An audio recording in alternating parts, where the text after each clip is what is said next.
নিৰাময় ন্যাসৰ চতুৰ্থ বৰ্ষপূৰ্তি উদযাপন সফলতাৰে সম্পন্ন। নিৰাময় স্বাস্থ্য মুখপত্ৰ উন্মোচন, স্বাস্থ্য সচেতন, দেহদান আৰু মানৱ সেৱাৰ বাণীৰে মুখৰিত গুৱাহাটী প্ৰেছ ক্লাব।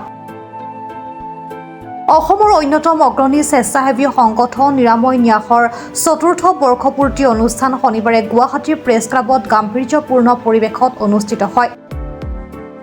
এই উপলক্ষে স্বাস্থ্য বিষয়ক মুখপত্ৰ নিৰাময় স্বাস্থ্য আনুষ্ঠানিকভাৱে উন্মোচন কৰা হয়।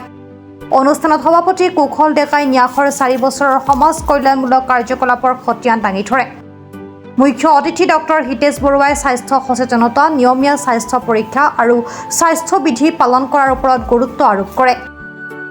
অনুষ্ঠানত প্ৰফুল্ল কুমাৰ শইকীয়া, ধ্ৰুৱজ্যোতি দাস, মনোজ কুমাৰ দাস, সুধন্যা বিশ্বাস, ৰঞ্জিত কুমাৰ বৰুৱা সহ বহু বিশিষ্ট ব্যক্তি উপস্থিত থাকে। অনুষ্ঠানৰ এক উল্লেখযোগ্য মুহূৰ্তত ডক্টৰ ৰুণজুন কলিতাই মৰণোত্তৰ দেহদানৰ সংকল্প পত্ৰত স্বাক্ষৰ কৰি সকলোকে অনুপ্ৰাণিত কৰে। সমাজ সেৱাৰ ক্ষেত্ৰত বিশেষ অৱদানৰ বাবে মনোজ কুমাৰ দাস আৰু উদ্যোগী ৰঞ্জিত কুমাৰ বৰুৱাক সম্বৰ্ধনা জনোৱা হয়। নিৰাময় যিখিনি কাম কৰিছে, আজি মই গোটেই খতিয়ানটো দেখি মই সঁচাকৈ অভিভূত হৈছোঁ যে নিস্বাৰ্থ নিৰপেক্ষভাৱে তেওঁলোকে অসমৰ মানুহৰ কাৰণে, অসমীয়া ৰাইজৰ কাৰণে, অসমীয়া জাতিটোৰ কাৰণে যিখিনি কাম কৰিছে, ই সঁচাই প্ৰশংসনীয়। ভৱিষ্যতলৈ এই ধৰণৰ ভাল কাম কৰি যাওক। মই এষাৰ কথাই কৈছোঁ, ভাল কাম কৰিলে ভাল মানুহৰ অভাৱ নাই। 2022 চনৰ পৰা আজিলৈকে 2026 চনৰ জুলাই মাহলৈকে আমি নিৰবিচ্ছিন্নভাৱে বিগত 4টা বছৰত সমাজৰ হৈ আমি কাম কৰিছোঁ। প্ৰথমতে ৰক্তদানেৰে আমি আৰম্ভ কৰিলোঁ, ৰক্তদান, তাৰপিছত নেত্ৰদান, দেহদান, তাৰ লগতে আমি বিভিন্ন ধৰণৰ আমি স্বাস্থ্য শিবিৰ, চকুৰ বিনামূলীয়া কেটাৰেক্ট অপাৰেশ্যন, সেইবোৰেদি আমি আৰম্ভ কৰি গৈ আছোঁ। আৰ্ছেনিক নিৰ্গমন নামৰ আমাৰ এটা তেজপুৰ বিশ্ববিদ্যালয়ৰ এটা হেৰি আছে, পানীৰ পৰা আৰ্ছেনিক ভিতৰত মানে নিষ্কাশন কৰা এটা প্ৰক্ৰিয়া আছে, সেইটোতো আমি সক্ৰিয়ভাৱে জড়িত হৈ আমি কাম কৰিছোঁ।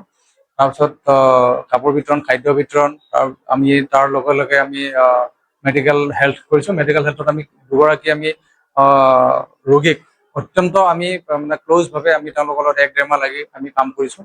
এগৰাকী আছিলে যিগৰাকীৰ ভৰি হেৰি হৈছিলে, নষ্ট হৈ গৈছিলে তেওঁ, আৰু তেওঁক আমি প্লাষ্টিক চাৰ্জাৰী কৰাইছোঁ। তেওঁ 2023 চনত আছিলে, তেওঁ প্লাষ্টিক চাৰ্জাৰী কৰিলোঁ।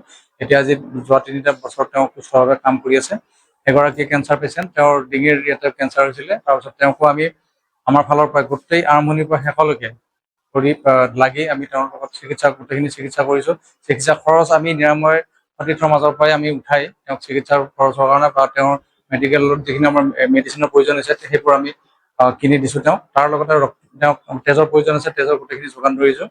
তেনেকৈ আমি কাম কৰিছোঁ। আৰু এতিয়া আমি ৰটাৰী ক্লাব অফ গুৱাহাটীৰ লগত আমি একেলগে মিলি কাম কৰাৰ কাৰণে আমি স্বাক্ষৰ কৰিছোঁ। নিউজ ডেস্ক ৰিপৰ্ট, প্ৰাত টাইম ডিজিটেল।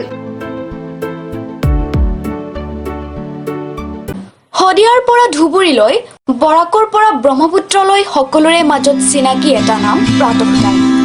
থলুৱা ভাষা, কৃষ্টি আৰু সত্য বাতৰিৰ আধাৰত প্ৰতিষ্ঠিত খবৰ প্ৰাতঃ টাইমৰ প্ৰতিটো বা বাতৰি পুংখানুপুংখভাৱে চাবলৈ Facebook, YouTube, website, Twitter, Instagram আৰু ব্লগাৰ পেজত লাইক আৰু ফ'ল' কৰক।